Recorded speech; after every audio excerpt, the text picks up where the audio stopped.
Mm. He don't care about hip hop, but he does care about his reputation, and he does care about being that sugar baby for all of those rich white boys that put him in the position that they put him in. He is a gatekeeper, no. Mm. He's Samuel L. Jackson from Django. Let something happen to Lucien Grainge. Let something happen to Warren Buffett. Sugar Daddy, he will cry. Real life. If it ain't real life, If it ain't real life, just say real life street stars. You know what time it is. Jay-Z has Mm, been put under fire for this whole Super Bowl thing. mm. Have you been paying attention to that? I did a live about it this morning. What did you talk about in your live, Jay? Tell us. Well, I made it very clear that I think Onika needs to stop getting involved in grown folks' business and worry about what school is going to admit her child.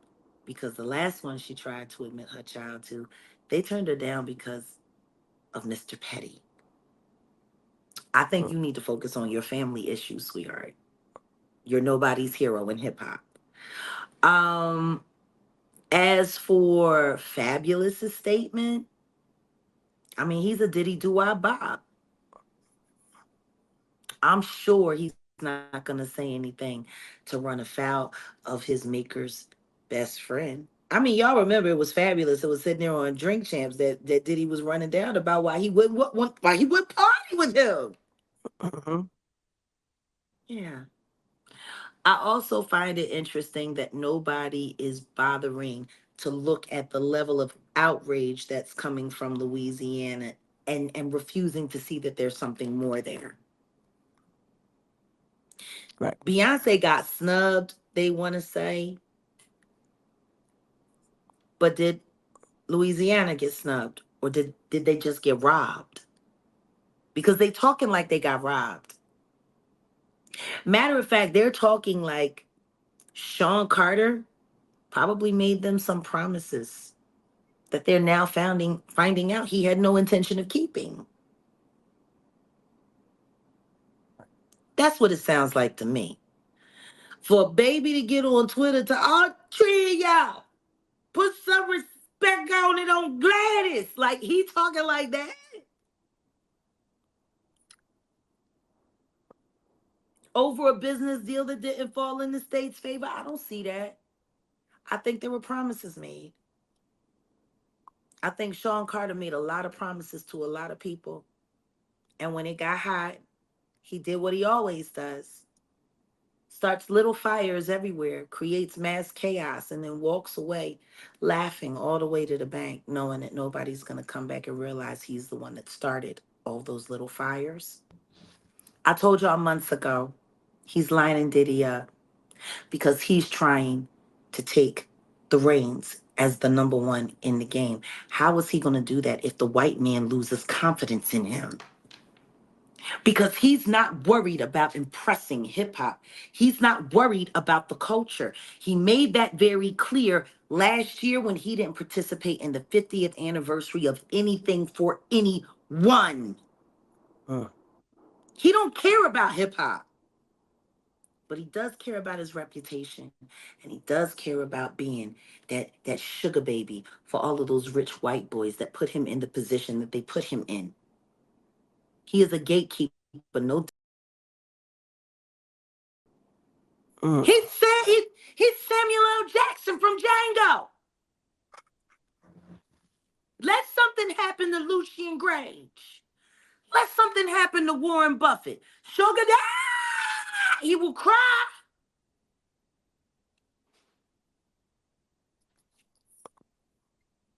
He don't care about the culture. But it was a smart play. Give it to Kendrick because Kendrick is the hottest thing right now, got the hottest record right now, the biggest breakthrough in the culture in damn near a decade. It makes sense to give it to Kendrick. Right. Do you But think? Do you think Lil not Wayne at this should? time. Right. Not at this time. Not if hypothetically or allegedly he had already promised Louisiana they was going to get their due. Right. And then when he realized he was being named in that Diddy grand jury, dividing the culture and getting fighting so he don't have to talk about why he still won't publicly step away from the diddler. Like, how does his mouth work to make a statement about the Super Bowl, but not to make a statement about the freak off tapes or the raid? Mm. A white man tell you open your mouth, you sing all day. Black man has you say, you remember that from What's Love Got to Do with It? Yeah. Yep. And Ike Turner heard the record that Tina did for Phil Spector for the white man. Yep. And he said, yo, white man asked you to open your mouth, you do whatever I do. I asked you to do something. So let's take that and put that in a new frame of reference. When hip hop needed you to show up to honor hip hop, you decided to go and kick it with Tom Brady. And now you want to use, like you care about the culture, to create another division between two major rap entities and areas in the United States, because this is going to do nothing but make West Coast and the South like this. Am I wrong? Mm. That's what it's going to do. Right. Sean Carter is perfect at dividing and conquering. And guess what he's proven to all of those white boys over there at the NFL? That if they ask him to or they need him to, he will put the in line. And that's just real rare. Mm. This was a great move for him. It shows the white man that he has no loyalty to his friends or to his word, to people that he so-called gets along with. It shows the white man that he's willing to make the politically correct decision, regardless of it, affecting his social popularity, which don't nobody give about. Not for real, for real. All they care about is the money he spent. Yeah. What a lineup. And he's doing it all at the expense of the culture, to divide the culture, because everything that Kendrick Lamar has been doing this year is to unite the culture. It's the people on the other side, the freak off people, that want to divide it. Like Drake, Schoolboy Q, nor Sir did nothing wrong to you. Why can't they do their shows in Canada? See what I'm saying? Like, people are making things issues that shouldn't be issues.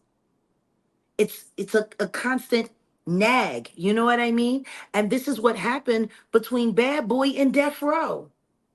So what does that say? If history repeats itself, and this little feud that we got going on over this Super Bowl is getting the South and the West Coast up in arms, is this the making of another sacrifice? Lord knows he didn't get to line people up the way he wanted to last year. Well, earlier this year, because he had to kill the Rock Nation brunch. Because he told everybody the Diddler had the cooties. I'm just saying, I don't know. When are people going to be willing to expect that Sean Carter has been a federal informant since Marcy Projects? And he just elevated.